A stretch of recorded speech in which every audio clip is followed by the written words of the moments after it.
The NFL transactions are coming fast and furious amidst today's NFL cut deadline at 4 p.m. We're reacting to some of the prominent news from yesterday here today on Locked On NFL Scouting.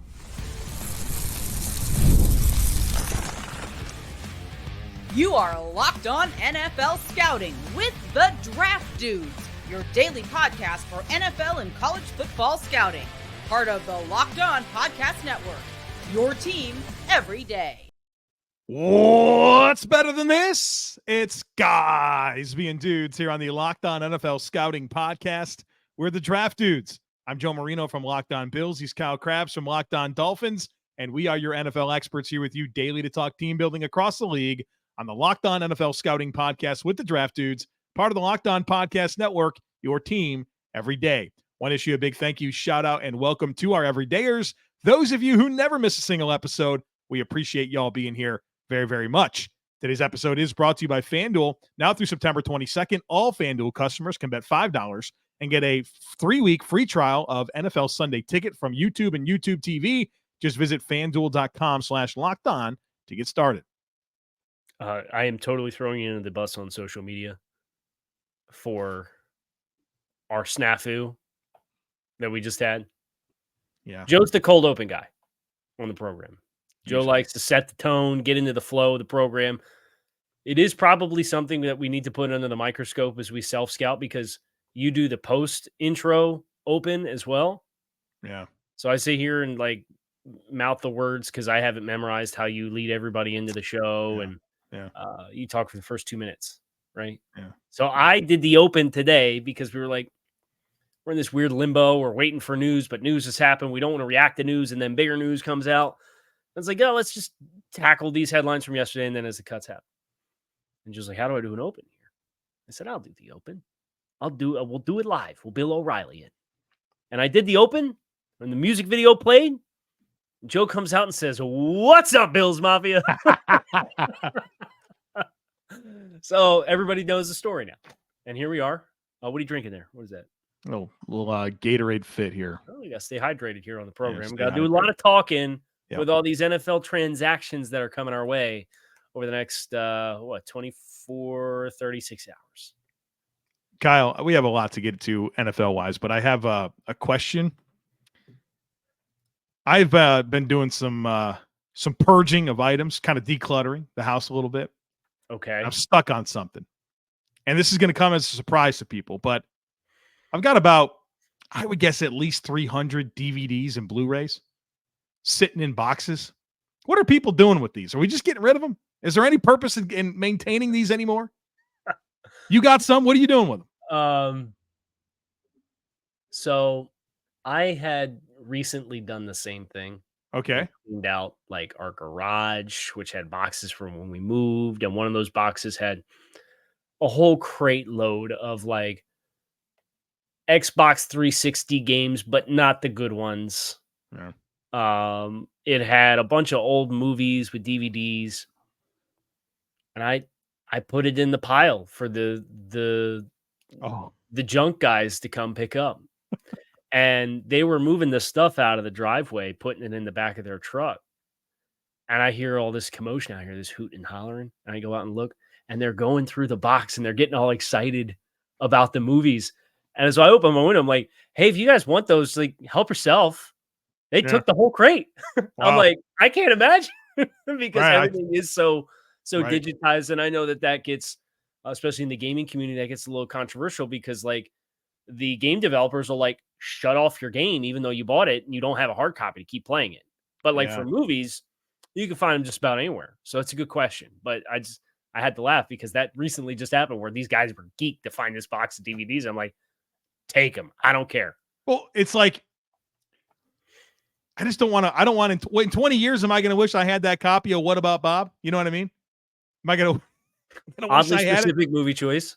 My mom, her whole house has a wall that's bookshelves is built in, and it's all VHSs. I'm like, Mom, are you sitting here waiting for when you can list that original cut of Beauty and the Beast VHS and put it on eBay? A clamshell case, baby. Come on. Is that your retirement plan? What are we doing? She's like, I just don't know what to do with them. So I think this is one of the great mysteries in life. Well, now I know what I'm doing. I'm sending them to your mom. I'm sending all my DVDs I'll send right make up sure to. you've got the right address. Yeah. I'll cut the check for shipping and handling. And oh wow, you're covering the shipping. That's phenomenal. I just want to see what her reaction is. Just randomly show up, dude. We can do that. Okay. Someone's gonna leave a YouTube comment that says the content starts at 5:22. Yep, that's right. So let's get into it. CeeDee Lamb. CD. Speaking of CDs, whoa, come on, that was decent, Kyle Krabs. Come on, decent. CeeDee Lamb signs a 4-year, $136 million contract extension with the Dallas Cowboys. Jerry, effusive that he can't hire a GM that could do the job better than he can. Apparently, an everydayer on the program because we just got done saying yesterday, when is CD going to get into camp? Yeah. Well, today, because he signed his contract yesterday. I had heard, and it's pretty believable when you consider where this contract comes in. CD got the asking price he's been looking for this entire time. To which I ask, what took so long? That has to be the question, right? That's my only reaction to this. For us to wait this long, for us to get to the exact conclusion everybody in the world knew we were going to get to. What's Justin Jefferson get? A little less than that. Get it done.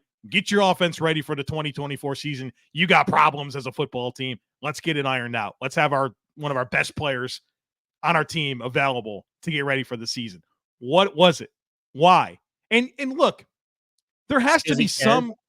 I know that you hand somebody, what is this? The 4 years, $136 million. Is it the largest signing bonus ever given to a wide receiver? Like that's going to make everyone happy, right? CeeDee Lamb's going to be happy.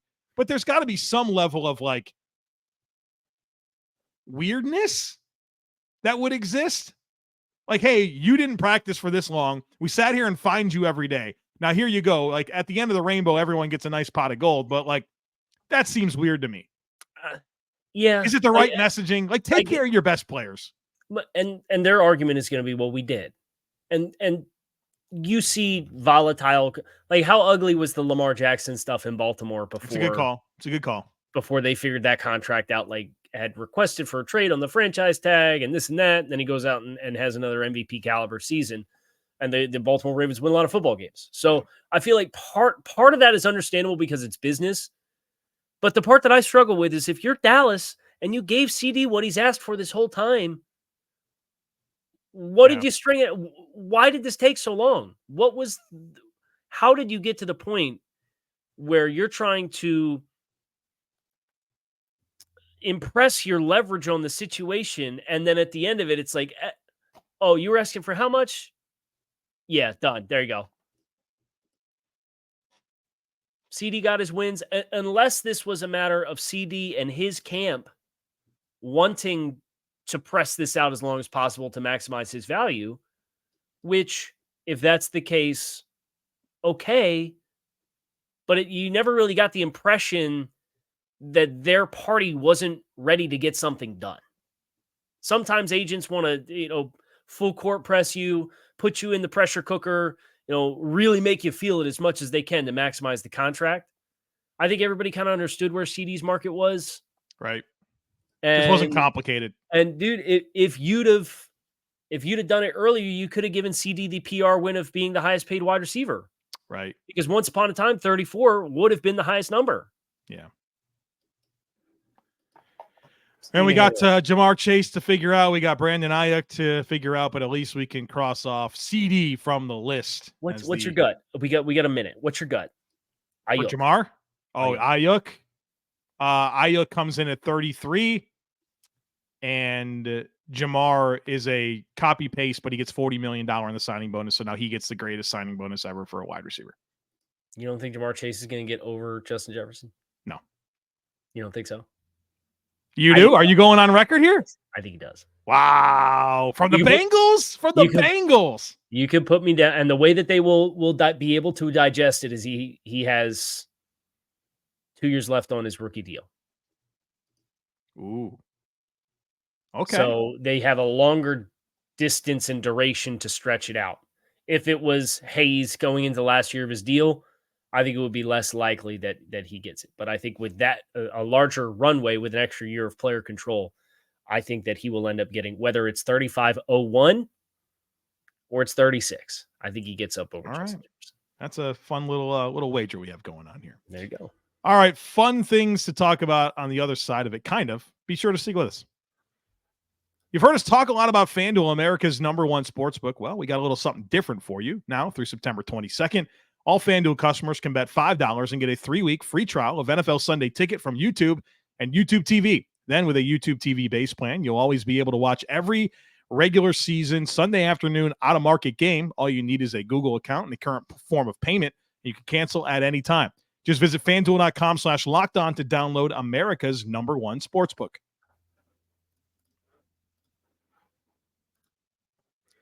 Do you have a sentimental player that you're hoping makes the team for the Bills? Yeah, like you know he's maybe not the best player, and like the argument to make the 53 is maybe a little bit shaky, but it's like, man, I really like this kid. I want to see him get a shot. I wish I had a great answer for you, Kyle Krabs. I kind of think the players that I expect to make it are going to make it.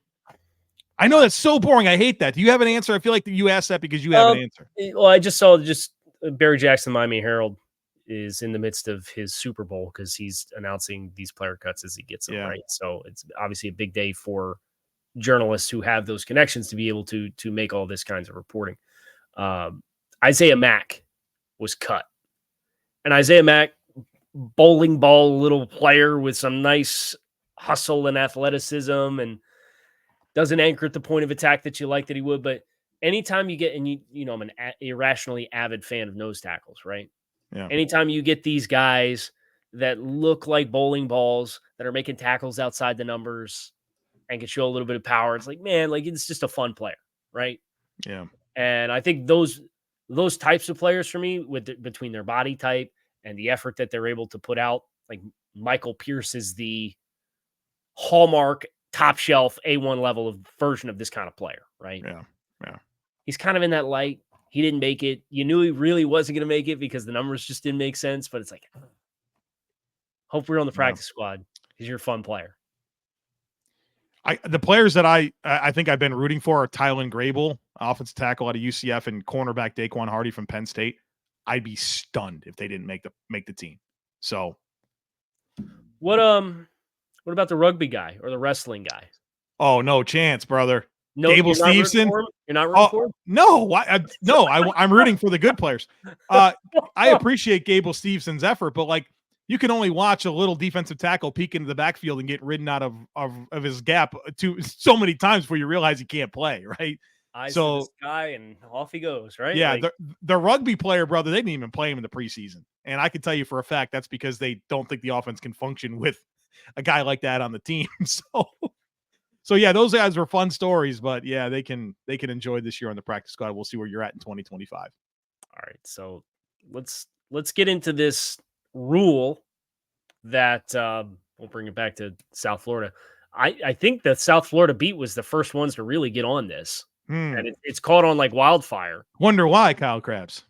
Well, they made a decision on their backup quarterback, but we have spent a lot of time talking about the rules change at the owners' meetings that emergency quarterbacks don't need to be activated on game day. They don't count against your elevations. It could just be a practice squad player. And boom, you've got an emergency quarterback available to you. The owners passed the rule, and it's been reported in the last 4 days that the NFL Players Association did not ratify the change. So the rule is not in effect. Yeah. So all this time talking about every team's only going to carry 2 quarterbacks because your third quarterback is going to be on the practice squad and he could be elevated at no charge for your elevations. It allows you an extra roster spot to do something somewhere else on the team. The NFLPA said, no, we don't think so. So it's not happening. Yeah. At least not this year. Well, and I think there's some things to get into here. First of all, I think the intent was pretty good in terms of what the league wanted to accomplish by doing this. But I think there were 2 layers to this that I think were unacceptable. And I think that the NFLPA was correct in vetoing this. First of all, if they're going to be a game day active player, they need to be paid like a game day active player, right? And they weren't going to be. And I think that's an issue. And I think the NFLPA was wise to say, no, like their interest is the player. They did a good job of protecting the players. Secondly, and this was actually a piece of the rule that the Bills suggested that didn't get passed by the owners, was that they should have unlimited call-ups, right? Like you shouldn't be able to have limitations on how many times that quarterback is called up, where I think it was capped under the previous rule. So I think they have some things to iron out. So we'll try again next year. The intent was good. Expand the rosters from 53. Well, I don't hate that, right? I feel like there's a lot of times where these inactive lists are full of guys that none of them can even play, right? Like I think you need to have some level of control, but maybe 53 is too few, especially now that we've added a 17th game. And I know that's come. There's been okay. You want to get to 18 games, which is inevitable. Yes. We're going to get to 18, right? So what's the number there? Is it 55? Is it what's the number that makes sense? Well, and I feel like that's part of, from the PA's perspective, this is something that for a quality of product standpoint, the league cares about. They want to see enacted. They want to make sure that a team is not left with a wide receiver who was a college quarterback playing quarterback for an entire game. Nobody wants that. Right. Okay. This is a very high leverage positioning for the players to know, I know what you want. You want 18 games and you want the product to be as good as you possibly can. And that includes having quarterbacks that aren't at the expense of other players. For all the added revenue that an 18th game is going to bring, and you've already seen it with 17th game, right? Look at the TV dollars. Look at the growth in the salary cap the last couple of years. We know what that's going to mean. And then you add an 18th game on top of it. Either you figure out adjusted compensation for practice squad. We've already expanded the practice squad in the last couple of years. I don't think that's your answer. You expand active rosters so that teams don't feel this crunch. But this all is going to come back up as and they've kind of alluded to, they may have conversations about an 18th game before they have to sit down and do the next CBA, because they're not even halfway there. Right. And the owners want that now. Right? Or not now, but they want that process to start before you get to 2030. Right. So I think you saying they've got some stuff to figure out, I think is very applicable, but I think it expands further than just, well, if he's going to be an active game day roster player, then he should be paid like an active game day roster player. I think this becomes a part of the bigger picture for where the owners want the league to go, and the Players Association understanding we can't just be giving away bargaining chips for free. I think one of the complicating factors in roster size expansion is I think you have to do something to make teams roster 3 quarterbacks, because they still might not, right? They could still roster 2 and put 1 on the practice squad and operate how they typically have. So do you need to mandate that every team rosters 3 bona fide quarterbacks? Man, if we put say you get put up to 60 players on a roster, and you'd probably comfortably carry that third quarterback and if you choose not to carry 2 quarterbacks, you deserve to lose every game that you have with your current situation. You think 60's like? I feel like I've heard that number before. That feels like quite the jump. It's just a nice round number. Right. But 53 is where it's at. You're not going to get your round number. You know what I mean? Right. But I mean, you got 16 practice squad guys. So you really are, and Mike McDaniel alluded to this, you're really working with 69-man rosters right now. Yeah, I agree with that. And I've liked what they've been able to do with the practice squad. I like having that depth down there, and 6 players of unlimited tenure that you can have. Like I think that's all been good. I think that's created more jobs for these players and more opportunity later into their careers. And that being applicable on a day like today, in which you're looking at all of these cuts, over 1,000 cuts coming. Yeah. For players to have, every team has 7 more spots, and then that's 7 more spots for guys that would be on practice squads that is now practice squad openings that's available. Like the trickle down effect there is really, really big. Yeah. Okay, so that is on hold for another year. We'll see what happens. I hope, things are going to happen. There's one thing we know about the NFL is that things change. It's fluid, so we'll see where it goes. Speaking of seeing where somebody goes or where something goes, Malik Willis, now a member of the Green Bay Packers. We'll talk about that. Maybe some lessons we learned from scouting Malik Willis here on the other side of it. Be sure to stick with us.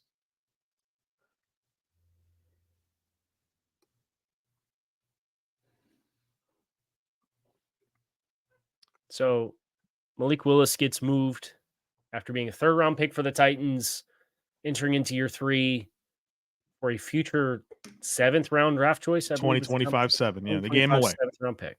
Yeah. Now, it sounded like Mason Rudolph had taken that job as the backup. Yeah. Malik did some nice things. Was always going to be a little bit more of a developmental type talent, but had electric physical attributes across the board. I like this as a roll of the dice for Green Bay, especially with the style of Jordan Love as the starter. But the contrast of this decision and its cost for the physical skill set that Malik Willis has, and contrasting it versus their decision to spend a 5th-round pick on Sean Clifford not that long ago, is like a really funny, like, don't like the cost for what the ceiling of the player is versus really like the cost for the ceiling of what the player is. It just occurred to me that we're talking about the Packers, so careful here. Sean Clifford, actually the second best quarterback in the NFL behind Jordan Love. Yeah. Right. Well, so I think the Packers were pretty candid about Sean Clifford, and not a whole lot of appeal for him to play, but there was like a value to his mental side of the game to be existing in the room, right? Like that's kind of what they wanted, which I think is an important piece of your quarterback depth, but not your backup quarterback that's one snap away from playing, right? I think you want to have those guys in the room, but yeah, your team's just too limited if you have to play Sean Clifford at quarterback. I liked Malik Willis coming out of Liberty, but do you think that the lesson to learn here is that, okay, tools are great, right? Dual threat ability, arm talent, all of that's great. But that offense at Liberty was so far from what he was asked to do in the NFL. I mean, especially now you're talking about it's Tennessee, Brian Callahan, West Coast timing, route depth, precision type offense. It's not going to be for Malik Willis. And so are you aligning that? Do you think the biggest limiting factor for Malik Willis, maybe meeting some of the promise that he had as a prospect, has been like just how far he had to coming out of that Hugh Freeze Liberty offense? I think that's totally fair. And the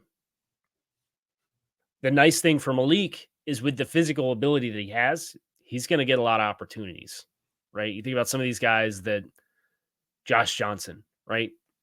If that's the worst case scenario for Malik Willis, he's still in the NFL for a really long time, right?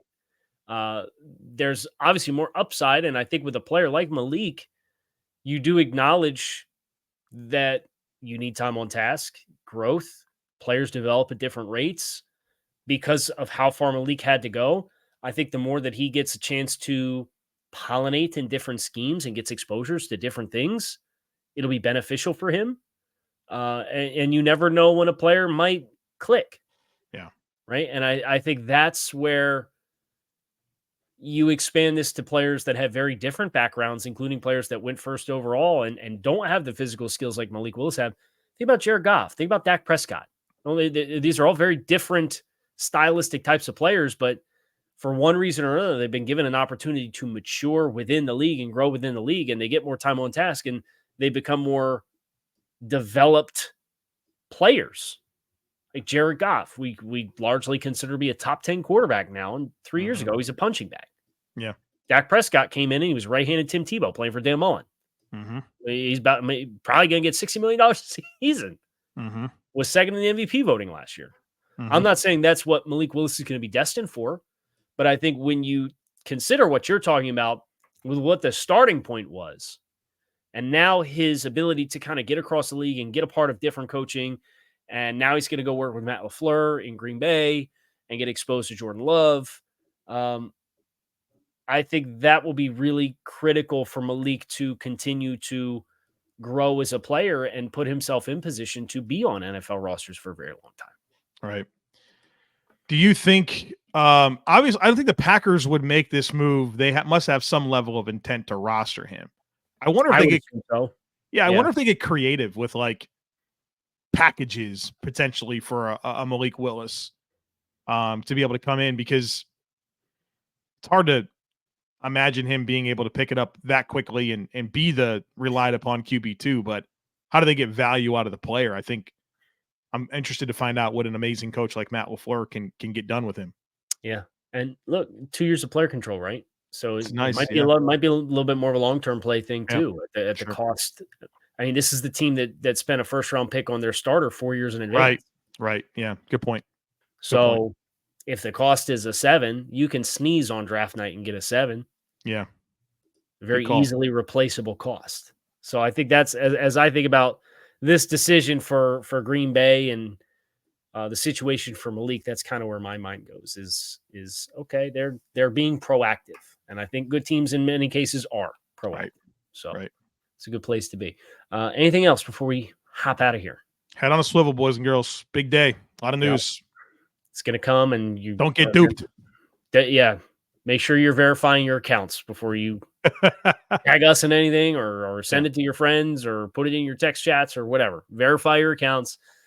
Lots coming. We will be here to break down as the dust settles starting tomorrow. I'm Kyle Krabs. He is Joe Marino. You can find us on YouTube or wherever you listen to your favorite podcasts.